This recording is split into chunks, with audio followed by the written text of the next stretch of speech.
Yep.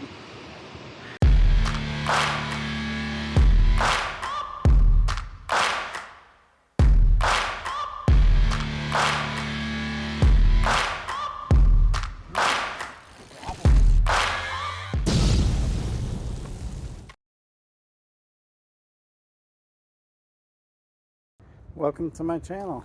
Here I am back in town. I'm gonna ride my new State all-road with the 27.5 wheels and the off-road tires.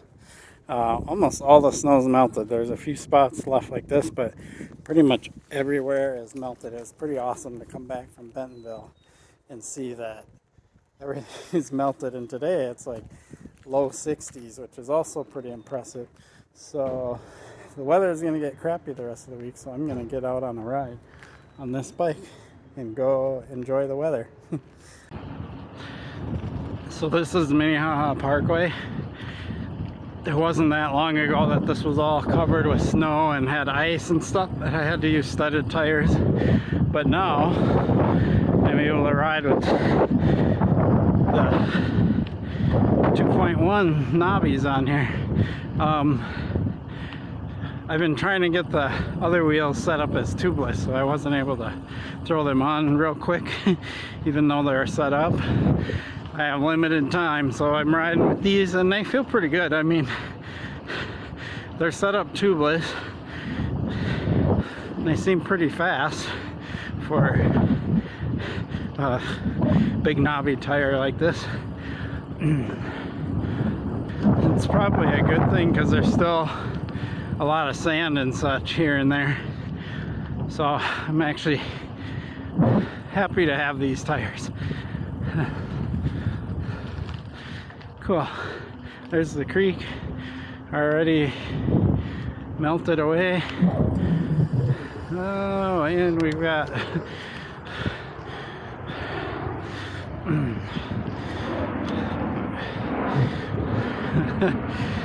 gotta stay on your toes.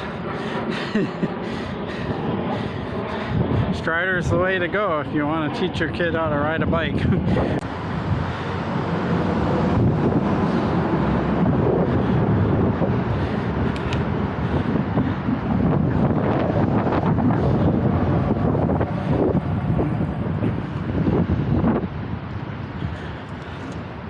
I've always perceived drop bar bikes as uncomfortable, but it really depends on how they're designed and their stack height and all of that, and how they're set up, because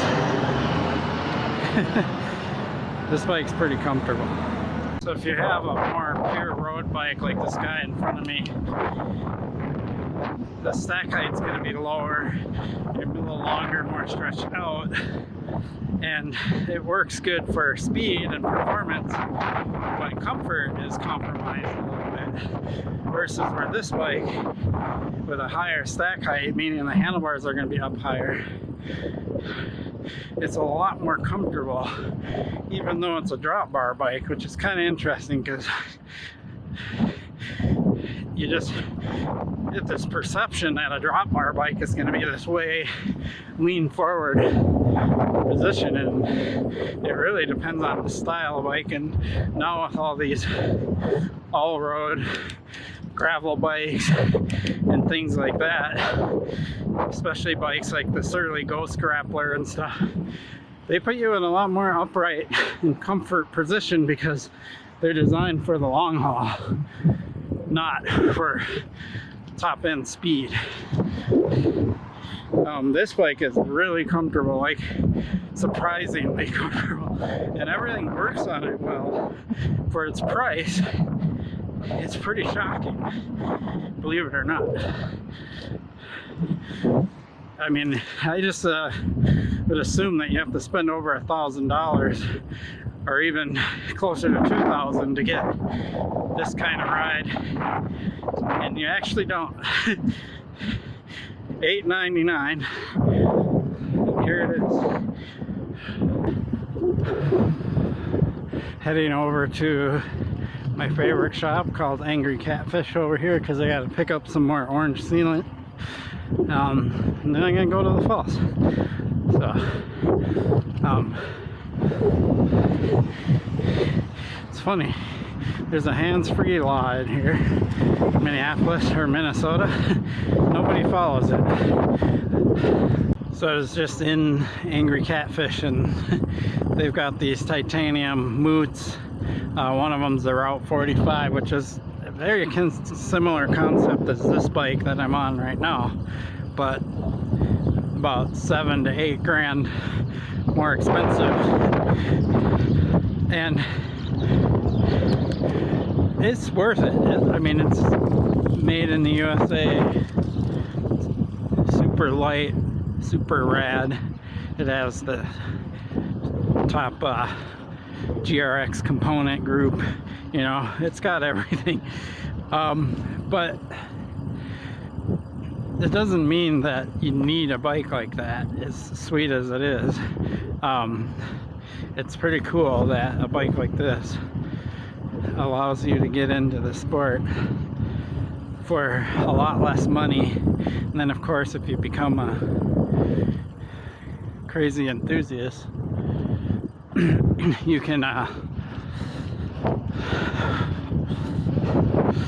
spend the money on a bike like that, which I would call that kind of like almost like a forever bike or a lifetime bike.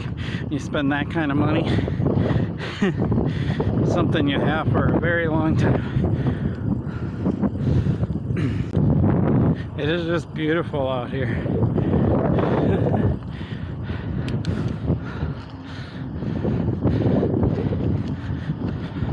So glad spring's here.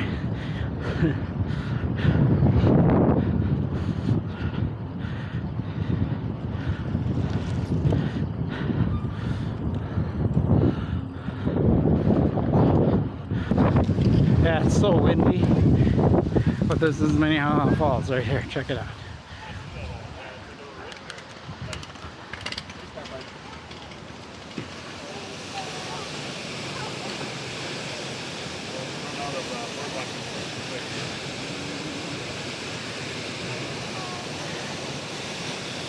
Pretty cool.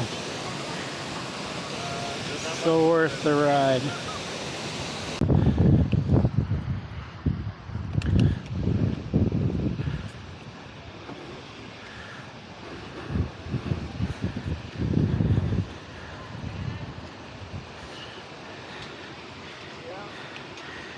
Yep. So it'll take a while for all that ice to melt, but awesome. All right, time to head back. So now on my way back, hopefully the wind is at my back. I've actually ridden here before and had the wind change directions. It's so I had a headwind both ways. But we'll see.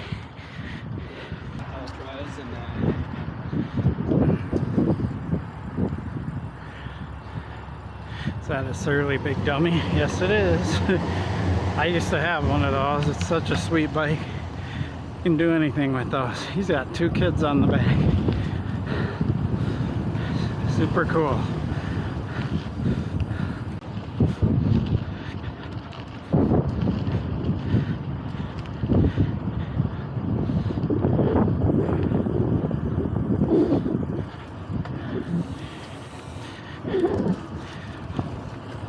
Alright.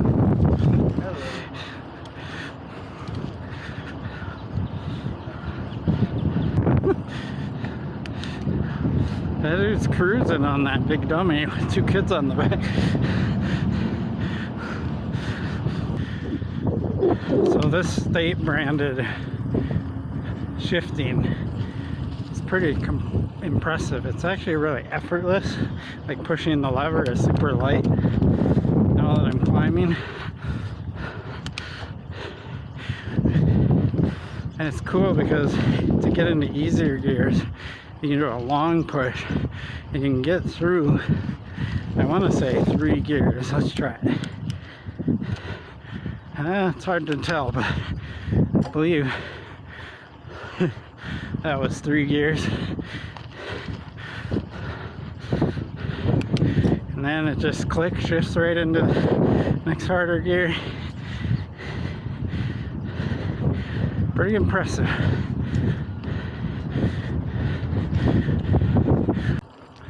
Alright, here I am, almost back. It's going to be about 15.5 miles of that ride. Pretty cool. Be able to just knock that out in an hour and a half. We'll do a little conclusion once I get back. Talk about this bike for a couple minutes. Felt really quick and snappy. I'm pretty impressed. It is tubeless. Shifts well. Super nice bike. For the money, this is definitely a win-win. And one of the things I really like about it is it's infinitely upgradable. So it's got SRAM compatible shifting. So let's just say I wanted to go with a lighter weight cassette or something and get a SRAM one, I could do that because this is all steel, right? Or if I wanted to upgrade just the derailleur or the derailleur and the cassette but keep the shifter, because I actually really like the shifter. The shifter is super comfortable, ergonomic, things like that. So that's really cool that it's SRAM compatible. So if I want to upgrade, you can do that. It's got 12 millimeter 142, I think is the width, through axle on the rear, 12 millimeter 100 on the front, which is pretty much the standard right now for road and all road bikes and gravel bikes and stuff. Regular 73 millimeter, I want to say it's a 73. I think road bikes are sometimes a little different, but I think this is a 73 with threaded bottom bracket. So super cool. I can even, I'm going to update the fork. I have the carbon fork. I can put that on there. So I mean, it's infinitely upgradable. So like, let's just say I wanted to get one of those Moots Route 45 frame and forks. I could literally buy the frame and fork and swap out all these parts on it and then slowly start upgrading the parts or something and end up with like a super high-end top of the line bike, but gradually do it over time. So this is definitely a way to go. You don't always have to just pull up the big bucks right off the bat or take out a big loan or whatever you got to do to buy one of the really expensive bikes. Some of us could just afford to buy it. I actually could afford, an $8,000-$9,000 bike. The thing is this isn't the primary kind of riding that I do, so I don't think I would get the benefit out of spending that much money on that kind of bike. But if you look at my Rustler, I've easily got $5-6 grand into that bike by now. So the things that I'm really into, I'm really willing to spend the bucks. Whether I would spend that kind of money on a bike of this style it's not my primary type of cycling, not yet at least, but I'm getting more and more into this, and as I get older, this might be the way for me to go. So we'll see. Cool. Well, this is my first real ride without snow and having to be careful and stuff on it, and I'm really impressed. And I don't even have the 700 wheels with the road tires on there. So now that I got the sealant at Angry Catfish, I can get those wheels finished and put them on here and get in a ride and see how much more impressive it is with the more legit road going wheels. That's going to be fun. I already know it's going to be fun because this was a lot of fun. Cool. I appreciate your support from my channel. Please like and subscribe. Peace.